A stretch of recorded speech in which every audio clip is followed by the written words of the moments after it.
গ্রামের মধ্যে যে সমস্যাগুলো আছে তার মধ্যে সবচেয়ে বড় সমস্যা হচ্ছে লোডশেডিং সমস্যা। মানে এটাকে লোডশেডিংও বলা যায় না, কারেন্ট থাকেই বা কতক্ষণ। শহর এলাকায় কারেন্ট মনে করেন যে সারাদিনই কারেন্ট থাকবে, যখন যাবে তখন আধা ঘন্টার জন্য বা 15 মিনিট 20 মিনিটের জন্য কারেন্ট যায়। আর গ্রামের মধ্যে সেই 15-20 মিনিটের জন্য কারেন্ট মাত্র আসেই, আর সারা দিনই কারেন্ট থাকে না। আদৌ মানে গ্রামের মানুষ কেন কারেন্ট রাখছে এইটাই আমার মাথায় ঢুকে না, সারাদিনই তো কারেন্ট থাকে না।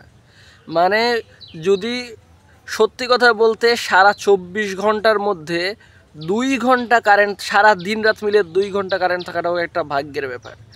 মানে এত একটা খারাপ অবস্থা যে সারা দিনই কারেন্ট থাকে না। কারেন্ট ছাড়া কম্পিউটারের দোকান কীভাবে চলে বা প্রয়োজনে যে জিনিসগুলো আছে মানে যেগুলোতে বিদ্যুৎ একদম লাগে ওইগুলো কীভাবে চলে আল্লাহ ছাড়া কেউ জানে না। এমনিতেই চলতেছে বর্তমানে গরমের সিজন। আচ্ছা, দিনের বেলা কারেন্ট নেই এটা না হয় মানা যায় যে বাইরে বসে থাকা যায়, কিন্তু সবাই তো আর বাইরে বসতে পারে না।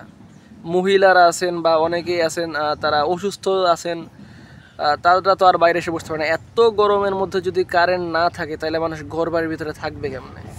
আর রাতের বেলা তো মনে করেন যে কারেন্ট তো নাই। কালকে সারা রাত্রে মনে হয় যতটুকু দেখলাম যে সর্বোচ্চ মনে হয় কালকে রাত্রে এই 15 মিনিটের জন্য মনে হয় কারেন্ট দিছিল, রাত 10টা থেকে ভোর 6টার মধ্যে। এই 15 মিনিট পর যে কারেন্ট গেছে তো গেছে, কারেন্টের কোনো খোঁজখবর নাই। মানে পল্লী বিদ্যুৎ অফিস মনে হয় যে গ্রামের মানুষদেরকে মানুষই মনে করে না। এই যে এই কারেন্টের সংযোগগুলো দিছে এগুলো তো মানে আমার দেখে মনে হচ্ছে এগুলো শোপিস ছাড়া কিছুই না। অনেকের সাথে কথা বললাম যে কারেন্ট কতক্ষণ থাকে, আর কারেন্ট কি মানে এরকমই ডিস্টার্ব করে প্রতিদিন। সবার একটা কথা, কারেন্ট তো থাকেই না। তো কারেন্ট থাকে না তো আপনারা কেন কারেন্ট সংযোগ দিয়ে রাখছেন? যেটা আমার কোনো কাজেই লাগে না সেটার জন্য আমি কেন খরচ করব?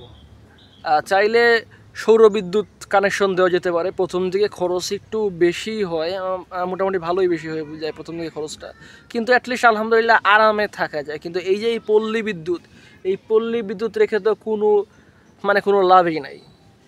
আর এই বিষয়ে কেউকে কোনো কথা বলতেও তেমন শুনিনি, বা মানে এই বিষয়ে যেটা প্রতিবাদ করা উচিত এই বিষয়ে কারো তেমন কোনো মাথা ব্যথা নাই। মানে আমরা হচ্ছে গ্রাহক।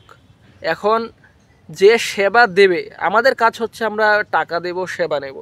এখন যেখান থেকে আমরা সেবা নেব সেখানের কোনো অজুহাত তো আমাদের শোনার সময় নাই বা আমাদের দেখার বিষয় না, কারণ আমরা গ্রাহক। আমরা যদি এখানে সুবিধা না পাই তাহলে আমরা এটা অবশ্যই বয়কট করব। এখন আমরা যদি তাদেরকে আশকারা দেই, হ্যাঁ, তাদের সাথে আমরা কোনো কথা না বলি বা এই বিষয়ে প্রতিবাদ না করি, তাহলে তো এমনটাই চলতেই থাকবে।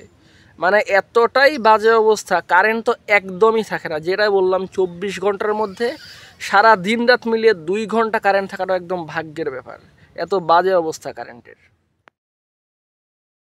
গ্রামের মধ্যে আরেকটা সমস্যা হচ্ছে দুর্গন্ধজনিত সমস্যা, বায়ু দূষণ সমস্যা। এখন কথা উঠবে যে গ্রামের মতো সজীব পরিবেশে আবার দুর্গন্ধ বা বায়ু দূষণ কই থেকে আসে? বর্তমানে প্রায় সব গ্রামেই আপনি পোলট্রি ফার্ম দেখবেন যে মানুষ স্বাবলম্বী হওয়ার জন্য পোলট্রি ফার্ম তৈরি করে। এসব পোলট্রি ফার্ম থেকে কিন্তু বায়ু দূষণ ঘটে, এবং যে দুর্গন্ধটা ছড়ায় এটা একদম সহ্যের বাইরে।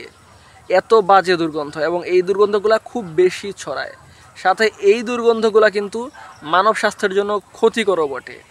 তো এসব পোলট্রি ফার্ম থেকে যেন দুর্গন্ধ না ছড়ায় এই বিষয়ে জরুরি পদক্ষেপ নেওয়া খুবই গুরুত্বপূর্ণ।